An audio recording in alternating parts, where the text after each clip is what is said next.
Today, I am going to show you how to trailer your horse, how to load, unload, how to safely tie your horse up into the trailer. I'm just going to give you all my tips, what to do when you get to your destination, give you some tips if you have a difficult horse. I'm even going to show you the knot that I like to use when I tie my horses up in the trailer. That will be at the end of the video.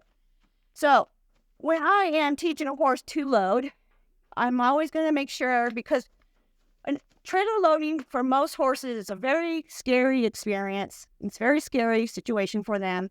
So you need to keep in mind that some horses, they're going to take a while for them to even get in that trailer. So you need to make sure that you stay calm and you stay relaxed. Because if you start getting upset and you start trying to rush the situation, you're just making a bad experience for your horse, and your horse is going to be less willing to even try to get on that trailer, even give you any try at all.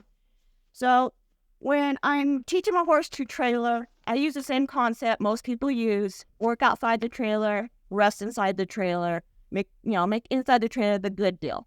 Okay. So normally I don't like to use a training stick or a whip or anything like that. I want the horse to be willing to come in. I don't want to put pressure from behind to force him to come in. I want it to be his idea.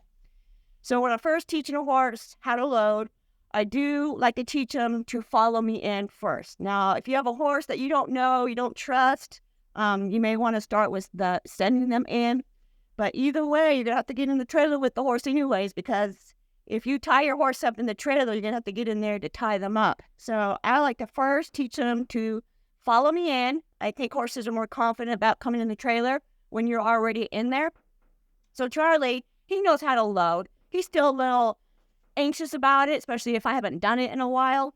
So, when I take him out of the pasture, even with the horse already knows how to load, I'm not going to immediately go put him into the trailer. I'm going to get that fresh off first. I warm up each horse, whether they know how to load or whether I'm first starting to teach them. So I make sure that I warm them up, get them to relax, let them let down, and then I bring them to the trailer. Now, if you have a difficult horse, I'm going to give you a couple more tips. If your horse is just not wanting to go on that trailer, what you can do is you can tie that horse up next to the trailer with some food, put up a hay net, and just let your horse stand next to the trailer and just get comfortable with the sights and smell of the trailer. And, that might take a day or two before you even get to, teach them to get on that trailer.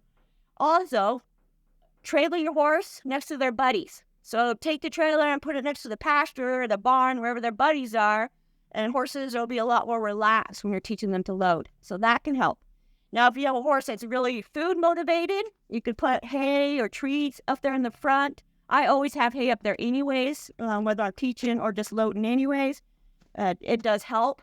But a lot of horses, it's really scary for them, and food is not going to get them on there. But some horses, it does help. So I'm just going to lead Charlie up here. Now, I know that he needs to be on the left side, but once I get him in here, this is just for video purpose. I would normally have him on the left side, on the driver's side. Most roads are crowned, meaning that the middle of the road is taller than the edge of the road.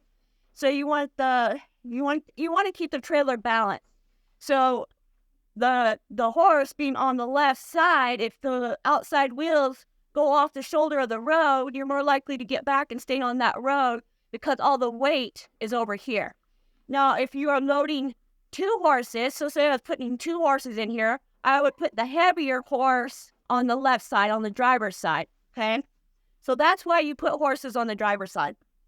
Now, once my horse is, like right now, if Charlie wanted to back out, let him back out, because if you try to hold the horse in here, that can actually cause him to panic. He might raise his head, hit his head on the ceiling. So right now he wants to back out. I'm going to let him back out. It's fine. So how far he wants to back out. So however far he wants to back out, he can back out. So if my horse backs out, what I'm going to do is I'm going to let him back out. But once he gets out of the trailer, I'm going to work him out there for a couple of minutes and then bring him back to the trailer. So I'll just let him go out. Now, I'm not going to work Charlie because I'm thinking about that concept that you work outside the trailer, both sides, get him comfortable, all around the trailer. then bring them back and ask them if they want to come on the trailer. At first, some horses, it takes a while. Some horses will just put one foot up there, they'll paw, they'll smell. Reward every slightest try. So once a horse is good about following me onto the trailer, well, now I'm going to ask him to send onto the trailer. So I don't really like to use a training stick or a flag or anything like that, because if I have to put pressure from behind, then my horse is not ready to go onto that trailer. I don't want to force it. So I want it to be his idea. So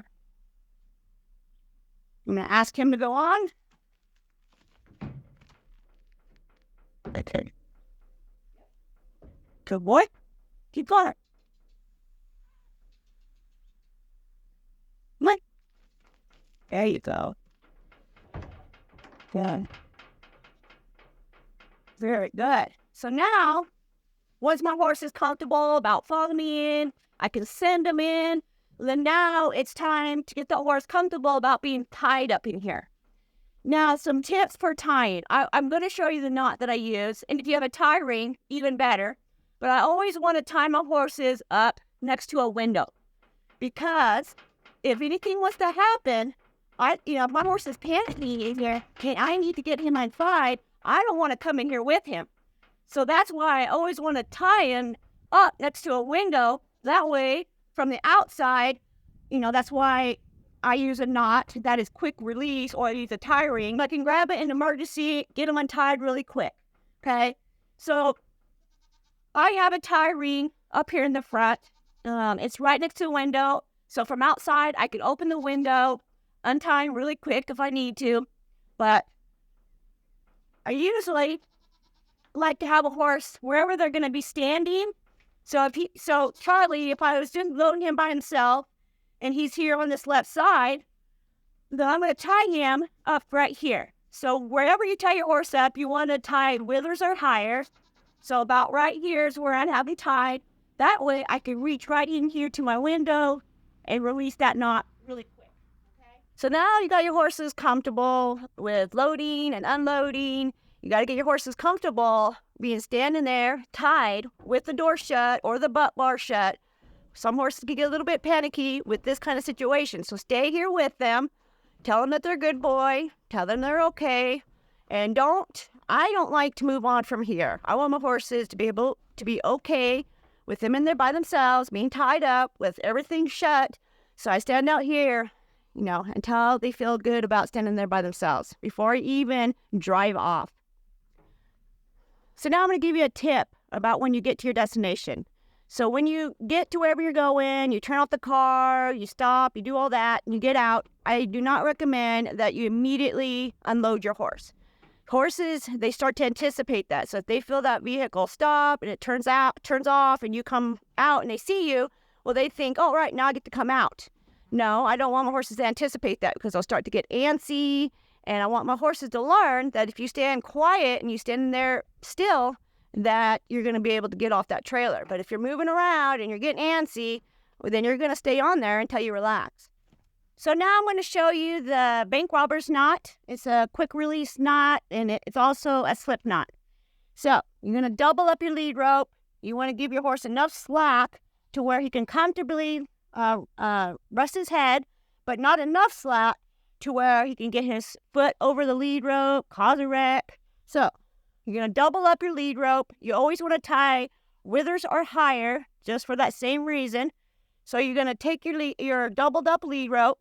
What you're going to do is you're going to come up from up underneath your post, just like that. Now it's going to lay over just like this. Now you want to take the end. So here's the end to the horse. Here's the end of the lead rope. Now I'm going to go over that loop, like that. Go underneath the lead rope to where it's connected to the horse. Now come back around, loop it up again, and loop through the loop. Just like that. And you need to cinch it down. Just like that. So now it's a quick release, so I can just untie it really, really quick.